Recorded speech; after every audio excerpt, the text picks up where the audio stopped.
Di era digital, segalanya terasa cepat. Informasi datang tanpa henti, dunia maya seolah menjadi bagian dari kehidupan kita sehari-hari. Tapi, di tengah derasnya arus digital, ada sesuatu yang lebih penting dari sekedar update status atau viral konten, yaitu karakter. Dalam konteks bimbingan dan konseling, deep learning bukan sekedar memahami teori atau definisi, tapi proses pembelajaran yang menyentuh hati dan mengubah perilaku. Artinya, peserta didik tidak hanya tahu apa itu karakter, tetapi merasakan, memaknai, dan mempraktikannya dalam kehidupan nyata, terutama di dunia digital. Jadi, fokusnya bukan hanya learning to know, tapi learning to be and learning to live together. Kali ini saya akan memberikan layanan konseling klasikal dengan pendekatan deep learning dengan menggunakan metode talk show.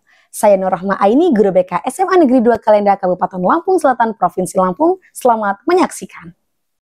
Di era digital ini, siswa hidup dalam dua dunia. Dunia nyata yang mulai sepi dan dunia maya yang semakin ramai. Banyak yang hadir secara fisik, tapi jiwanya tersesat dalam notifikasi tanpa akhir. Fenomena ini bukan sekedar kebiasaan, tetapi tanda adanya pergeseran karakter dan rasa empati yang menipis. Disinilah pendidikan karakter diuji, bukan sekedar memberitahu mana yang baik, tetapi menumbuhkan kesadaran dalam diri. Melalui pendekatan deep learning, siswa tidak hanya diajak mendengar, tetapi mengalami, merefleksi, dan menemukan makna. Assalamualaikum warahmatullahi wabarakatuh. Waalaikumsalam warahmatullahi wabarakatuh. Selamat siang semuanya. Siang. Gimana kabarnya hari ini? Baik. Oke, mantap. Oke, selamat datang di layanan klasikal bareng Bu Ai. Semuanya terima kasih atas semangatnya. Seperti biasa, sebelum kita memulai layanan klasikal kita pada hari ini, Ibu akan mengabsen kalian satu persatu ya. Dan yang Ibu panggil namanya, silahkan tunjuk tangannya dan ungkapkan perasaan kalian hari ini. Oke? Oke. Baik, yang pertama, Anissa Indriani. Perasaannya apa? Oke. Baik anak-anak, minggu lalu Ibu sudah menjelaskan kalian tentang materi kita yang akan kita lanjutkan hari ini. Apa materinya?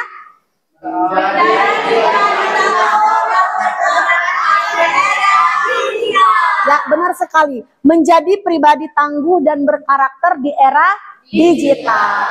Tapi hari ini Ibu akan mengemas kegiatan kita menjadi sesuatu hal yang tidak biasa. Ada yang tahu apa? Ya, Ibu akan mengemas diskusi kita menjadi sebuah talk show. Oke, ya. Jadi nanti kalian akan melakukan talk show di depan teman-teman kalian. Jadi nanti masing-masing kelompok itu akan mengalami sensasi menegangkannya. Karena nanti setiap kelompok akan maju satu persatu. Oke? Dengan host dan narasumber yang berbeda-beda. Oke, sepakat? Sepakat. Baik anak-anak, kita akan undi siapakah yang akan menjadi narasumber pertama. Siap-siap, siapakah yang akan menjadi narasumber kita? Iya, baik, kelompok satu. Kita kasih tepuk tangan buat kelompok Reva dan kawan-kawan. Apa kabar nih semuanya? Baik. Masih semangat kan? Masih.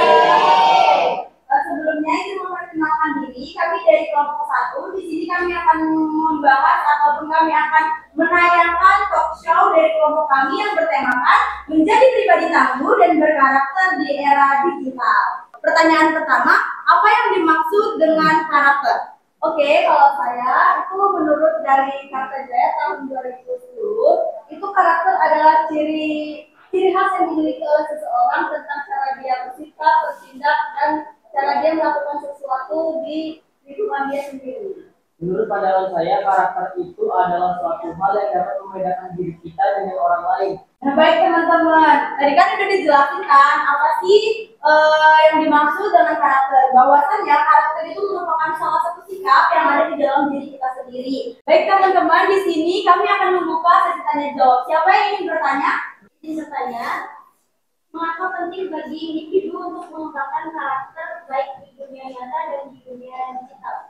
Menurut saya, penting bagi individu untuk mengembangkan karakter baik di dunia nyata dan digital. Karena Metode talk show menghadirkan suasana interaktif, alami, dan dekat dengan kehidupan nyata siswa.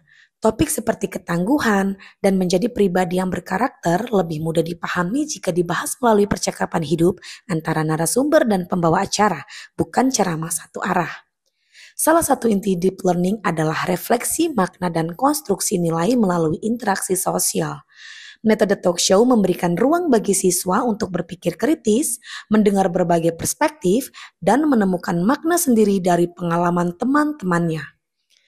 Dalam talk show, guru BK tidak lagi dominan menjelaskan, tetapi memandu, menanggapi, dan menegaskan nilai dari percakapan siswa.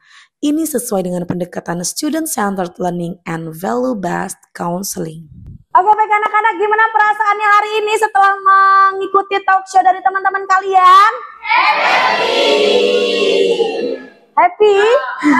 Oke, keren kalau misalnya memang happy, artinya kalian menikmati talk show-nya. Oke, sebelum kita mengulas atau mengevaluasi atau memberikan kesimpulan daripada talk show kita pada hari ini, Ibu pengen kasih kalian ice breaking. Pengen nggak? Melalui joyful learning, suasana kelas berubah menjadi ruang yang hidup. Tempat siswa tertawa, berinteraksi, dan belajar saling memahami. Di balik setiap permainan yang terlihat sederhana, tersimpan makna mendalam. Inilah esensi joyful learning dalam bimbingan konseling. Mengubah layanan menjadi pengalaman yang bermakna dan menyentuh hati. Karena ketika siswa merasa bahagia, pikiran mereka terbuka, dan hati mereka siap menerima nilai-nilai kebaikan. Oke baik anak-anak, sebelumnya Ibu mengucapkan terima kasih kepada narasumber hebat dan host-host hebat kita. Tepuk tangan dulu nanti semuanya.